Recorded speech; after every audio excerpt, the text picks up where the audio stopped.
Welcome to future with SSC classes. जैसा कि आप लोगों को पता होगा कि मैं डेली 12 बजे आपके लिए एसएससी जीडी की क्लास लाती रहती हूँ, और अगर आप लोग एसएससी सीजीएल या सीएचएसएल की तैयारी कर रहे हैं तो सीजीएल की प्लेलिस्ट देख सकते हैं। चलिए देखते हैं आज का क्वेश्चन। यूनानी लेखक जस्टिन द्वारा किसे सैंड्रोकोट्स कहा गया था? Who was called Sandrocottus by the Greek writer? Justin. A. Chandragupta Maurya. B. Chandragupta प्रथम। सी. चंद्रगुप्त द्वितीय। डी. समुद्रगुप्त। इसका सही जवाब है चंद्रगुप्त मौर्य। यूनानी लेखक जस्टिन के बारे में और कुछ बातें। यूनानी लेखक जस्टिन ने चंद्रगुप्त मौर्य को सैंड्रोकोटस कहा था। चंद्रगुप्त मौर्य को यूनानी लेखकों ने कई नामों से जाना है, जैसे कि सैंड्रोकोटस, एंड्रोकोटस वगैरह। चंद्रगुप्त मौर्य प्राचीन भारत के पहले सम्राट थे और उन्होंने मौर्य साम्राज्य की स्थापना की थी। चंद्रगुप्त ने चाणक्य के संरक्षण में राज्य की स्थापना की थी। चंद्रगुप्त ने एक बड़ी सेना बनाई और अपने साम्राज्य की सीमाओं का विस्तार किया। चलते हैं अगले क्वेश्चन पे। स्वेज नहर की अनुमानित लंबाई क्या है? What is the approximate length of Suez Canal? A. 64.8 kilometre. B. 106.5 kilometre. C. 178 kilometre. D. 193 kilometre. इसका सही जवाब है 193 किलोमीटर। स्वेज नहर के बारे में और कुछ बातें। स्वेज नहर की लंबाई 193.30 किलोमीटर है। यह नहर लाल सागर और भूमध्य सागर को जोड़ती है। यह नहर यूरोप और एशिया के बीच की यात्रा को आसान बनाती है। पहले जहाज़ों को अफ्रीका के तट के चारों ओर से यात्रा करनी पड़ती थी, जिससे यात्रा में करीब 30,000 किलोमीटर की वृद्धि होती थी। चलते हैं अगले क्वेश्चन पे। निम्नलिखित में से किसे पुरुष T20 विश्व कप 2024 का एम्बेसडर नियुक्त किया गया है? Who among the following has been appointed as the ambassador of Men's T20 World Cup 2024? A. Yuvraj Singh. B. MS Dhoni. C. Sachin Tendulkar. D. Kapil Dev. इसका सही जवाब है युवराज सिंह। आईसीसी पुरुष T20 विश्व कप 2024 के बारे में और कुछ बातें। भारतीय क्रिकेट के दिग्गज खिलाड़ी युवराज सिंह और जमैका के धावक उसैन बोल्ट को आईसीसी पुरुष T20 विश्व कप 2024 का एम्बेसडर बनाया गया है। चलते हैं अगले क्वेश्चन पे। निम्नलिखित में से कौन सा राजवंश बंगाल के पालों का उत्तराधिकारी बना? Which of the following dynasties succeeded the Palace of Bengal? A. Sen राजवंश। B. देव। C. मौखरी। D. गौड़। इसका सही जवाब है सेन राजवंश। सेन राजवंश के बारे में और कुछ बातें। पाल वंश के बाद बंगाल पर सेन राजवंश ने शासन किया। पाल वंश के पतन के बाद सेन वंश ने 12वीं शताब्दी के मध्य से बंगाल पर शासन किया। सेन वंश का मूल स्थान कर्नाटक था। सेन वंश के राजाओं ने भारत के कई हिस्सों पर शासन किया, खासकर उत्तर भारत, हिमाचल और नेपाल। सेन वंश के कुछ राजाओं के नाम सुरसेन, नारायण सेन, लक्ष्मण सेन II, बल्लाल सेन II और दामोदर सेन। पाल वंश के बारे में कुछ और जानकारी। पाल वंश ने 8वीं शताब्दी के मध्य से लगभग 4 शताब्दियों तक बंगाल और बिहार पर शासन किया। पाल वंश के संस्थापक गोपाल थे। उन्होंने बंगाल में राजनीतिक अराजकता को खत्म किया और मगध में पाल प्रभुत्व बढ़ाया। पाल वंश के अंतिम शासक गोविंद पाल थे। देवपाल पाल वंश का सबसे शक्तिशाली शासक था। चलते हैं अगले क्वेश्चन पे। निम्नलिखित में से किस वर्ष में सविनय अवज्ञा अभियान पूरी तरह समाप्त हो गया था? In which of the following years did the civil disobedience campaign come to an end? A. 1917। B. 1934। C. 1923। D. 1943। इसका सही जवाब है 1934। सविनय अवज्ञा आंदोलन के बारे में और कुछ बातें। सविनय अवज्ञा आंदोलन साल 1934 में पूरी तरह से खत्म हो गया था। यह आंदोलन साल 1930 में शुरू हुआ था और 1931 में बंद हो गया था। हालांकि द्वितीय गोलमेज सम्मेलन की असफलता और अंग्रेजों के दमन के चक्र के कारण साल 1932 में इसे फिर से शुरू किया गया था। चलते हैं अगले क्वेश्चन पे। एक तारीख, एक घंटा, एक साथ अभियान किस अवसर से संबंधित है? एक तारीख, एक Ghanta, Ek Saath campaign is related to which occasion? A. Gandhi Jayanti. B. Ambedkar Jayanti. C. Sardar Patel Jayanti. D. Vivekananda Jayanti. इसका सही जवाब है गांधी जयंती।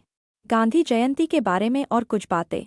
गांधी जयंती भारत में 2 अक्टूबर को मनाया जाने वाला एक वार्षिक अवसर है।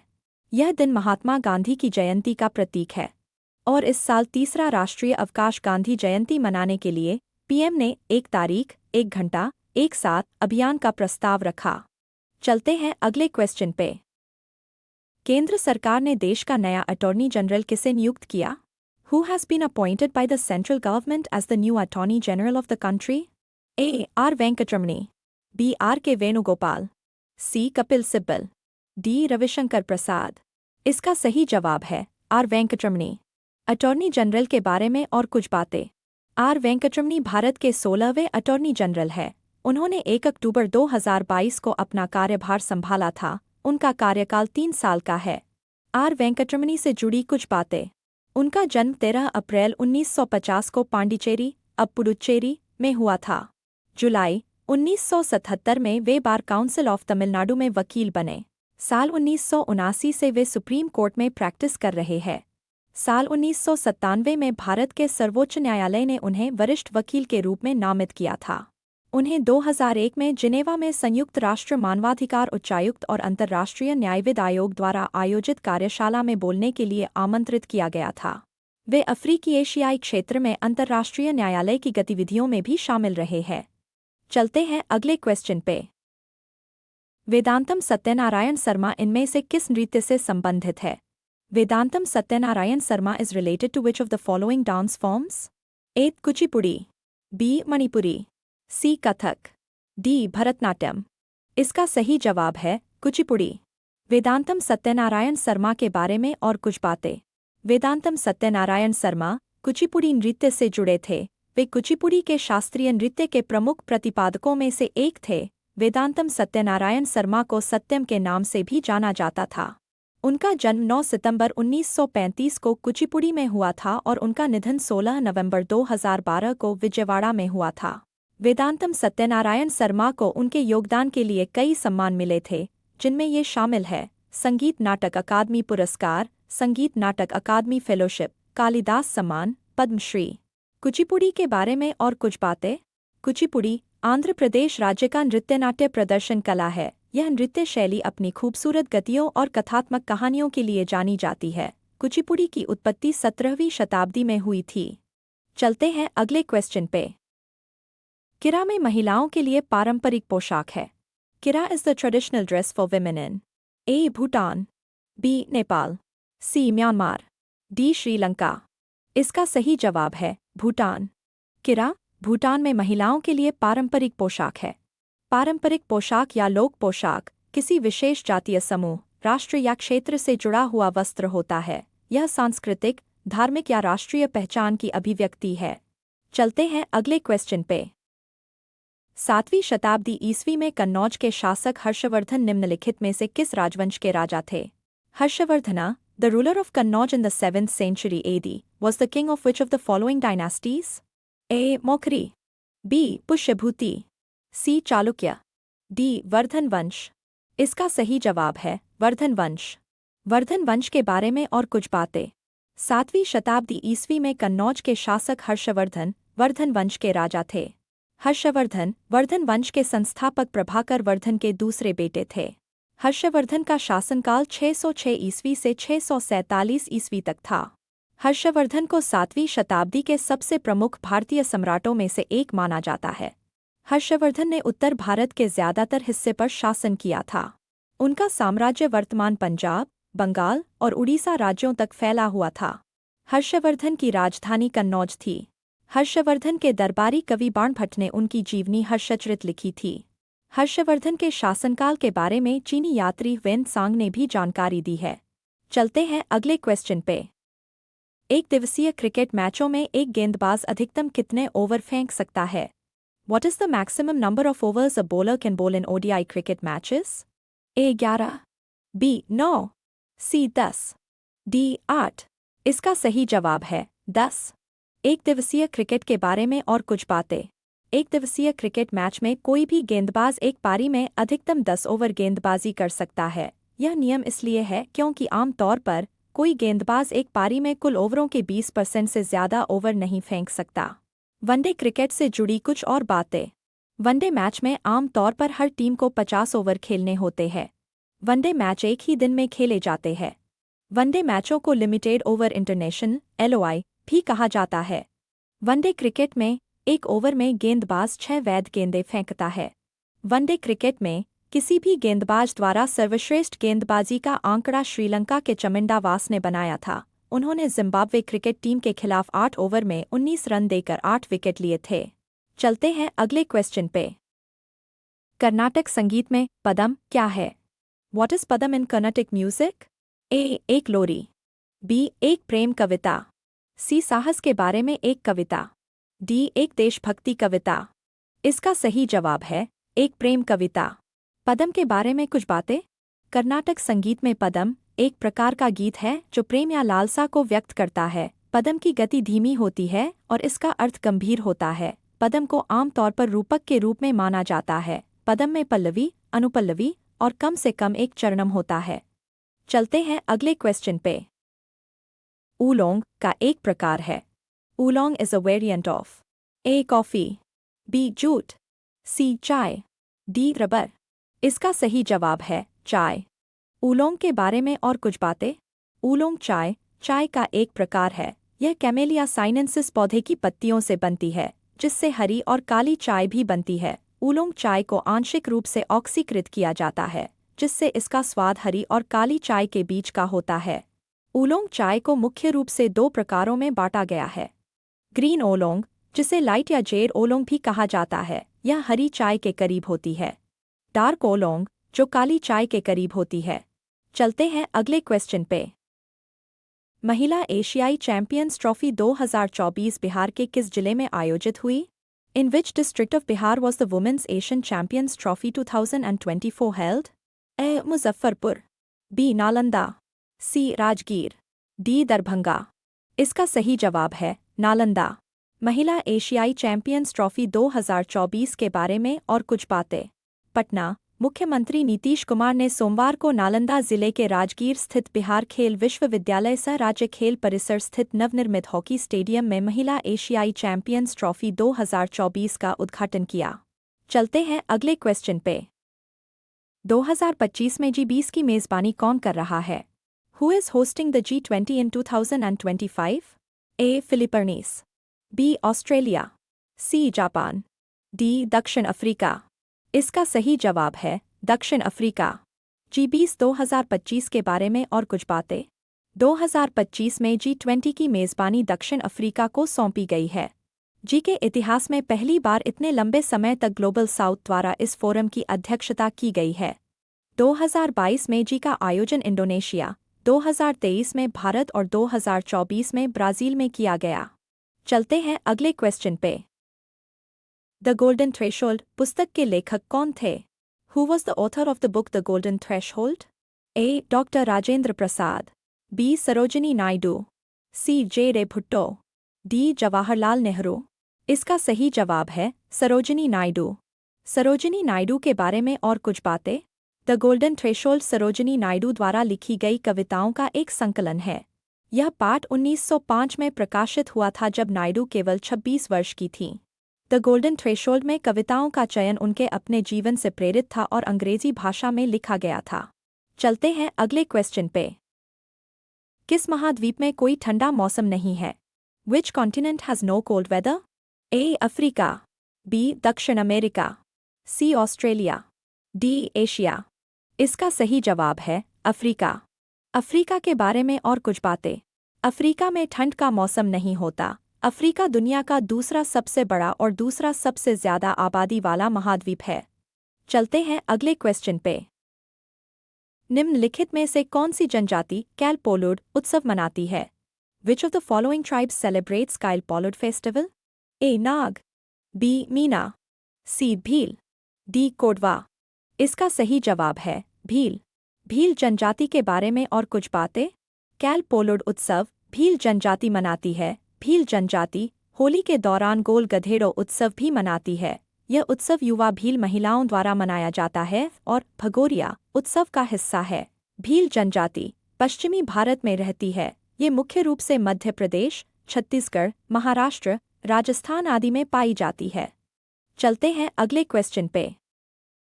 राष्ट्रीय खेल 2023 में राजा भालिंद्र सिंह ट्रॉफी 20 किसने जीती?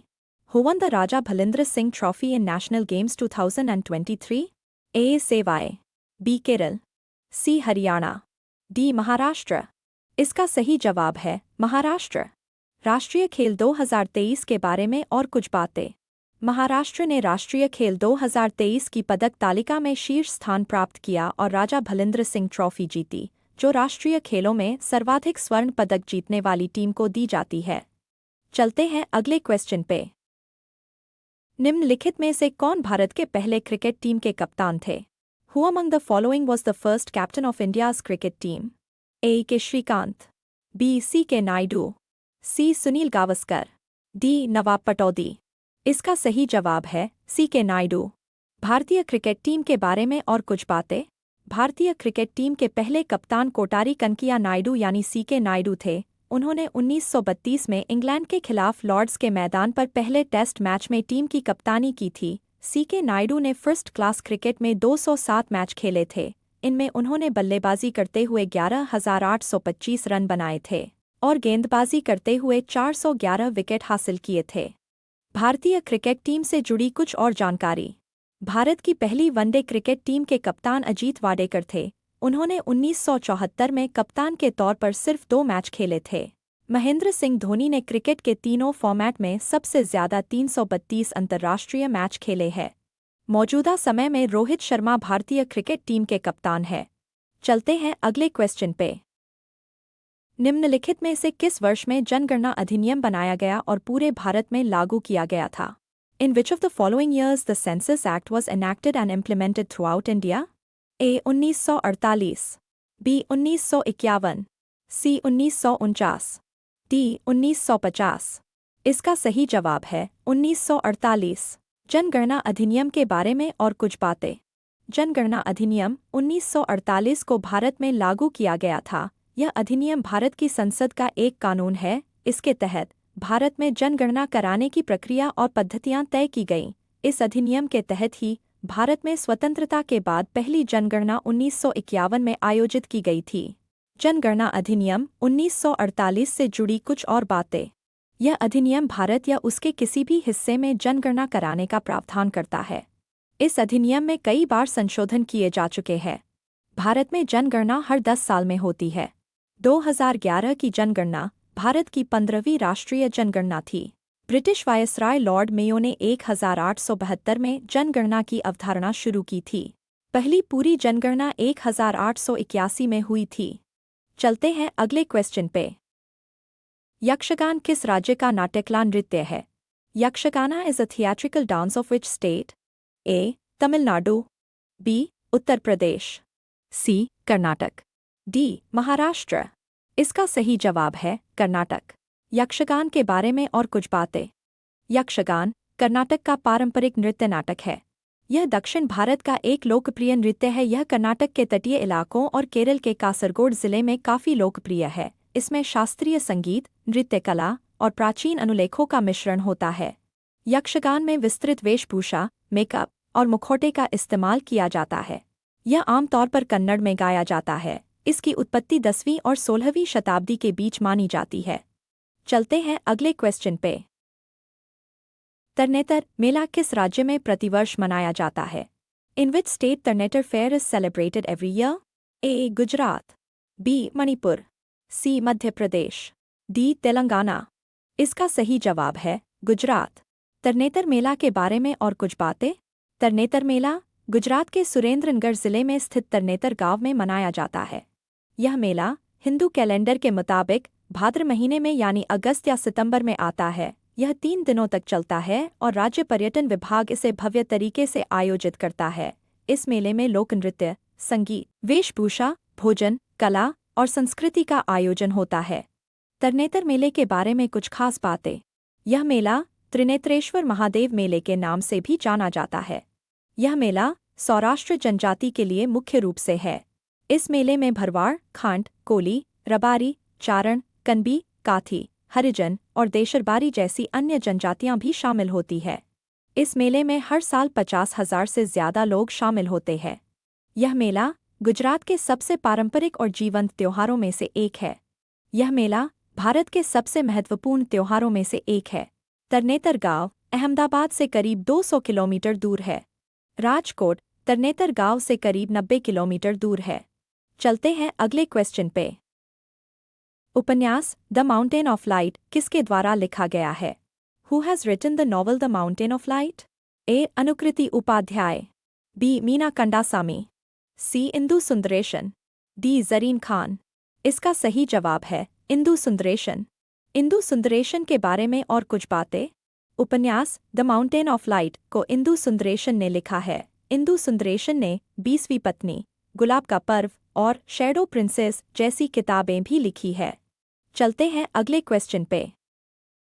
राष्ट्रीय युवा दिवस या युवा दिवस भारत में किस मनाया जाता है? नेशनल यूथ डे और युवा दिवस is celebrated on which day in India?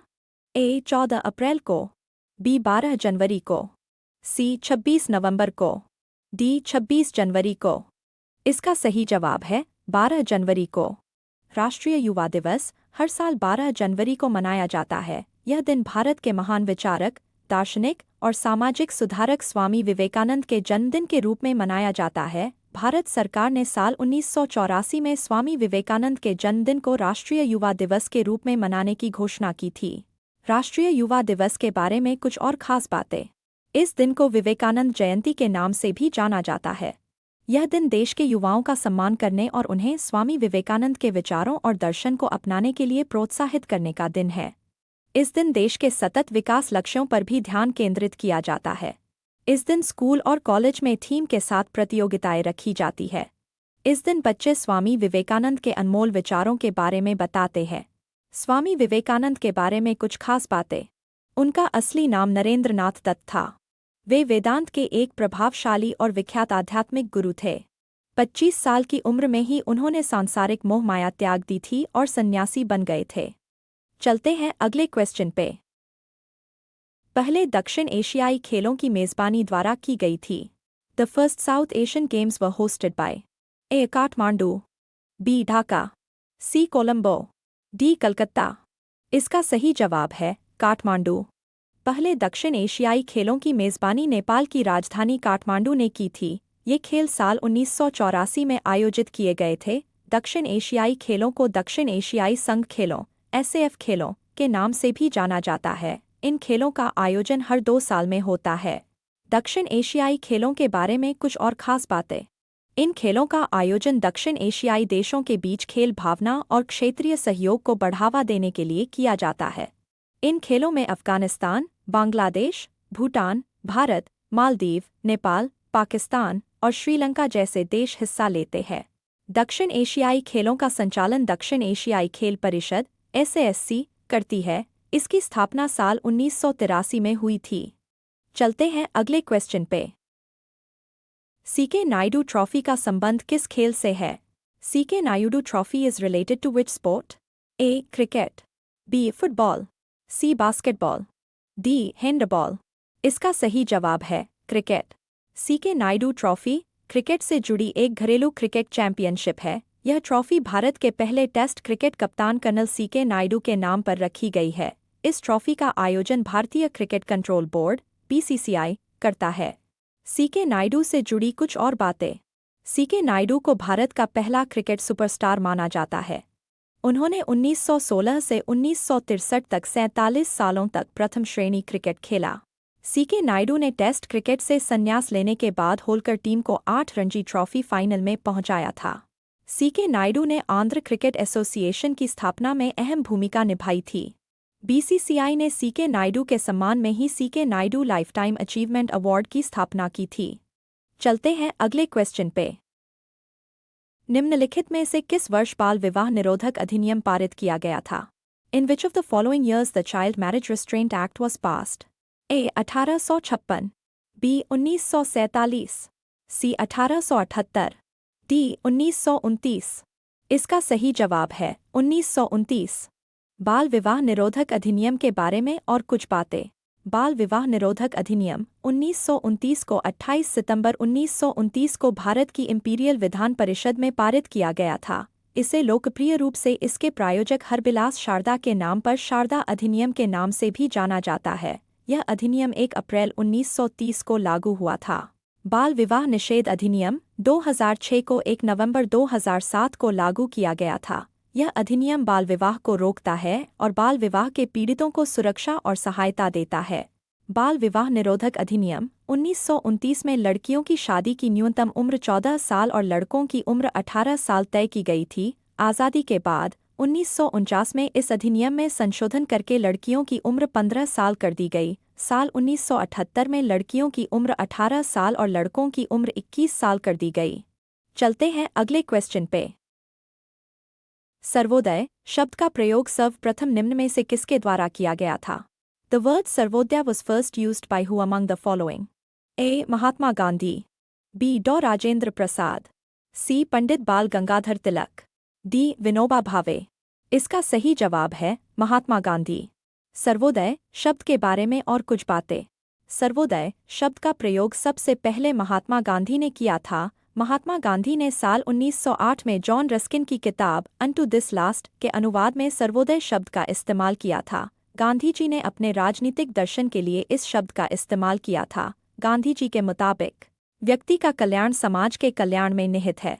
Sarvodaya शब्द का मतलब है सार्वभौमिक उत्थान या सभी की प्रगति। सर्वोदय एक सामासिक शब्द है जो सर्व और उदय के योग से बना है। गांधी जी के बाद विनोबा भावे ने सर्वोदय आंदोलन की शुरुआत की थी। विनोबा भावे को गांधी जी का आध्यात्मिक उत्तराधिकारी माना जाता है। विनोबा भावे ने गांधी जी के आदर्शों के प्रचार के लिए सर्वोदय समाज की स्थापना की थी। चलते हैं अगले क्वेश्चन पे। भरहुत स्तूपा की खोज किसने की थी? Who discovered the Bharhut stupa? A. James Burgess. B. Alexander Cunningham. C. James Fergusson. D. James Tod. इसका सही जवाब है अलेक्जेंडर कनिंघम। भरहुत स्तूप के बारे में और कुछ बातें। भरहुत स्तूप की खोज मेजर जनरल अलेक्जेंडर कनिंघम ने 1873 में की थी। भरहुत स्तूप मध्य प्रदेश के सतना जिले में स्थित है। यह स्तूप मध्य भारत की कैमूर पहाड़ियों से उत्खनित लाल बलुआ पत्थर से बना है। स्तूप के मूर्तिकला अवशेष अब कोलकाता के भारतीय संग्रहालय और इलाहाबाद के म्यूनिसिपल संग्रहालय में रखे गए हैं। स्तूप के अवशेषों में रेलिंग और गेटवे भी शामिल हैं, जिन्हें कोलकाता के भारतीय संग्रहालय में प्रदर्शित किया गया है। स्तूप के अवशेषों में जातक कथाएं, भगवान बुद्ध के जीवन की कहानियां, पशु और ज्यामितीय रूपांकन और देवताओं की मूर्तियां शामिल है। भरहुत स्तूप के बारे में कुछ और बातें। स्तूप का निर्माण संभवतः अशोक के शासनकाल लगभग 250 ईसा पूर्व के दौरान शुरू हुआ था।